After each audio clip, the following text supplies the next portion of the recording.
Assalamualaikum warahmatullahi wabarakatuh. Welcome back my YouTube channel, kembali ke channel gua Rizal Samudra. Sebelumnya apa kabar kalian teman-teman semua? Semoga kalian semua selalu dalam keadaan sehat walafiat, amin ya rabbal alamin. Dan tidak lupa juga saya ucapkan terima kasih yang sebesar-besarnya kepada teman-teman semua yang sudah mensupport channel ini dan mengklik video ini. Kali ini kita bakal bahas masih seputaran Olimpiade 2024 guys ya, dimana di sini kita bakal reaction video dari Indonesia Raya, dimana ada videonya yang begitu penasaran nih, yang berjudul mau raih emas seperti Indonesia, mana Indonesia mana bikin malu. Wow, kita tanpa kurang lama langsung aja ke videonya guys, check it out. Bernafsu raih emas, pembalap Malaysia malah bikin malu. Oke, kita simak langsung ya ulasan videonya. Nasib malang menimpa Dato' Azizul Hasni Awang dalam perlumbaan sukan Olimpik kelimanya apabila beliau dibatalkan daripada acara Kirin di Paris. Azizul Hasni yang berusia 36 tahun disifatkan bergerak terlalu cepat sebelum Derni meninggalkan trek. Susulan. Adakah kecaman ataupun apa-apa yang dikritik oleh netizen memberi sedikit sebanyak tekanan kepada Azim? Adakah kita nak terus bersorak gembira dengan pingat perak dan gangsa tu? Tengok Indonesia. Tiba-tiba je menang pingat emas memanjat. Ada sesiapa pernah terfikir tak pasal sukan tu? Tak kan? Yang kita pula sepanjang masa target badminton. Lepas tu terjun, lepas tu basikal. Badminton aja yang meraih emas, yang lain tak ada ya, katanya. Atlet balap sepeda Malaysia rupanya mendapat tekanan berat dan terlalu bernafsu untuk mendapat emas, tapi akhirnya malah menjadi bumerang. Pembalap Azizul Hasni Awang yang turun di nomor keirin malah didiskualifikasi karena dianggap mencuri start. Sebelum start dimulai, Azizul tampak menyalip pembalap lain dan mendahului pemandu. Aksi ini jelas amat memalukan, apalagi ia adalah pembalap kawakan. Terlalu bernafsu ya sampai mencuri start ya. Gagalnya pembalap andalan tersebut jelas merupakan pukulan berat bagi Malaysia yang amat mengidam-idamkan medali emas. Maklumlah negara tetangga seperti Singapura, Thailand, Indonesia dan Filipina sudah pernah mendapat emas. Tapi Malaysia belum pernah mendapat emas di sepanjang sejarah Olimpiade. Nah, berikut ini berita mengenai kegagalan Azizul.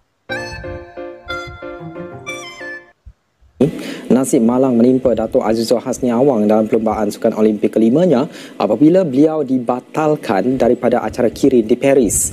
Azizul Hasni yang berusia 36 tahun disifatkan bergerak terlalu cepat sebelum Derni meninggalkan trek.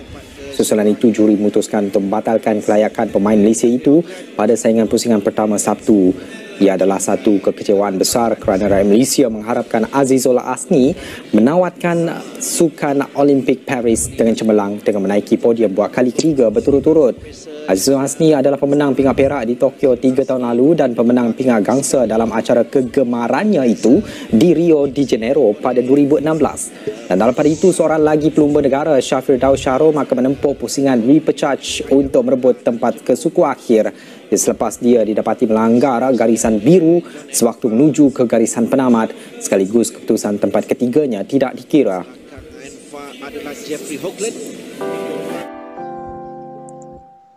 Begitulah berita mengenai kegagalan Azizul Hasni. Selanjutnya marilah kita simak berbagai komentar netizen Malaysia mengenai berita tersebut. Oke, kita bakal lihat komentar netizen. Disqualified ni lagi menyakitkan daripada kalah bertanding. Punyalah semangat tumbuh depan TV nak tonton aksi Dato' Azizul. Tak sangka jadi kesalahan yang tak sepatutnya berlaku. Ni Olimpik terakhir Dato' Azizul. Sandaran utama pingat Malaysia di Sukan Olimpik 2024 berakhir dengan disqualified. Memang sangat mengecewakan. Tapi apapun, terima kasih Dato' Azizul menyumbang pingat perak dan gangsa sepanjang penyertaan di Sukan Olimpik. Selamat bersara Dato' Azizul. Yes, sakit, terpaksa bersara dengan cara macam ni. It's okay Dato', you pun manusia buat silap, takbir, kita push pelapis kita yang lain. Kali ni memang tak ada hasil gagal, satu emas pun tak ada. Negara lain nak negara kecil diorang kurang dari segi dana, kurang fasiliti latihan, hantar hanya beberapa atlet tapi boleh dapat emas. Fikirkanlah, Malaysia tak pernah langsung dapat emas, kat mana silapnya? Kan rakyat Malaysia terlalu berharap. Sampai ada orang edit dapat pingat emas. Akhirnya dapat macam ni. Mana dia tidak gelojoh. Dia tengah pressure semua harapkan gol dari dia. Netizen yang hentam tu pakai akal sikit. Tiba masanya untuk Malaysia cuba sukan lain pula yang ada pada sukan Olimpik. Jangan dok harap sukan tradisi dah. Wahai Menteri Sukan, buatlah kerja lebih sikit, cari bakat baru dalam sukan lain. Engkau dah banyak pengalaman macam mana boleh buat silap. Pelik betul, takkanlah diorang yang banyak kali sertai Games Olimpik ni, boleh tak tahu peraturan Games, harapan tinggal harapan, benda simple gini pun boleh tak tahu, pelik betul. Boleh jadi, Azizul Hasni memang amat tertekan. Sebab, balap sepeda memang amat diandalkan untuk meraih emas. Karena sebelumnya Azizul pernah memperoleh medali perak pada Olimpiade Tokyo. Harapan yang amat besar tersebut tergambar pula dari pemberitaan sebelum ia bertanding. Dato' Azizul Hasni Awang dan Shah Firdaus Shahrom menjadi sandaran terakhir kontingen negara untuk misi emas negara di Tamasya Olimpik. Sudah tentu malam ini tumpuan seluruh rakyat Malaysia adalah kepada acara Kirin.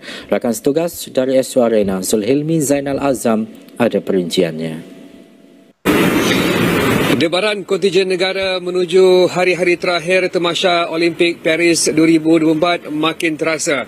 Apabila akan bermulanya kempen buat Dato' Azizul Hasni Awang dan juga Shah Firdaus Shahrom untuk memburu ataupun memastikan pingat emas di Tamasya ini mampu direalisasikan, dengan kedua-duanya akan turun beraksi pada hari pertama ataupun di peringkat awal acara Kirin individu, di mana itu akan menjadi tumpuan buat seluruh rakyat Malaysia. Apakah Dato' Azizul dan Shah Firdaus mampu melakukan permulaan yang baik dalam acara kegemaran kedua pelumba ini, di mana Azizul akan beraksi di saringan pertama untuk pusingan pertama berdepan dengan pelumba-pelumba handalan dunia seperti Matthew Gleitzer, John Enfa, termasuk Jeffrey Hogling dan juga Ota Kaya.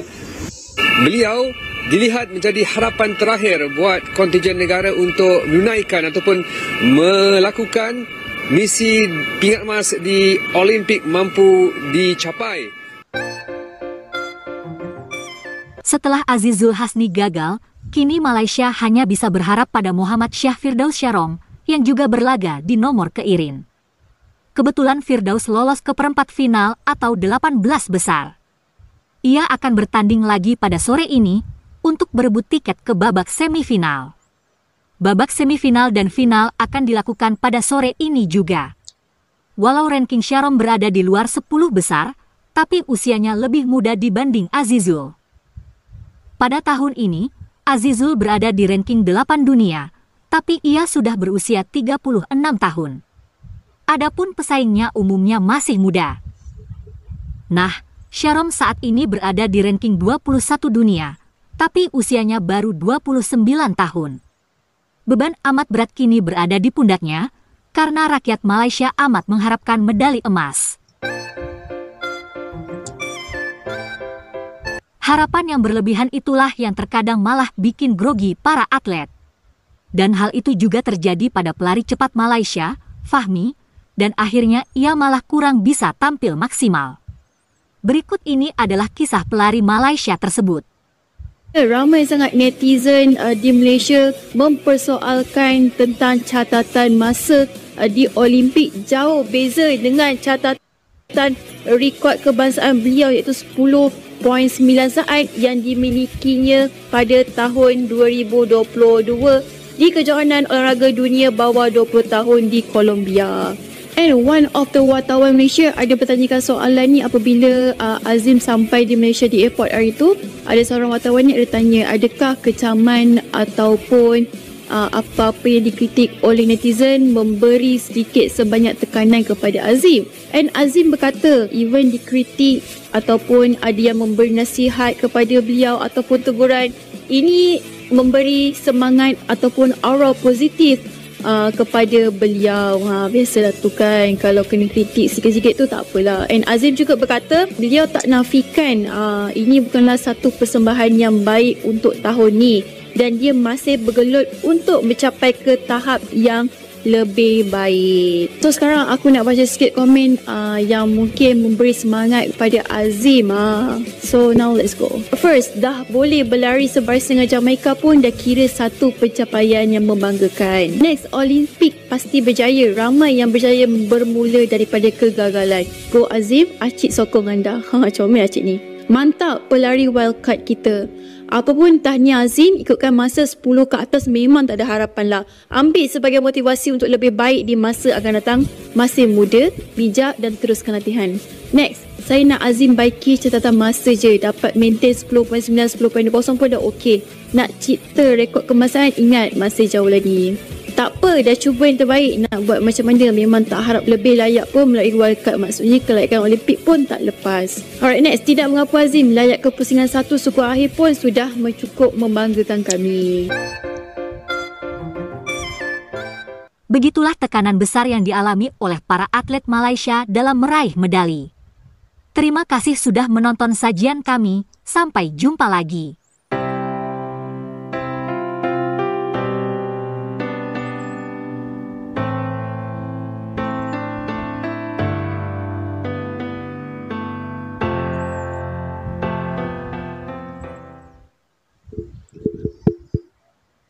Nah itu ya guys ya, penjelasan dari video di mana ada atlet yang menjadi tumpuan dari negaranya di Malaysia ya, di atlet balap sepeda ya, di mana dia ingin sekali meraih emas ya, tapi terjadi kesalahan di saat start ya, di mana atlet Malaysia ini mencuri start sehingga harus diskualifikasi. Nah, oke buat teman-teman, itu tadi ya lesson kita. Jika ada salah-salah kata dalam uang lesson ini, pokoknya semangat terus buat atlet-atlet Indonesia maupun Malaysia. Saya akhiri, wassalamualaikum warahmatullahi wabarakatuh.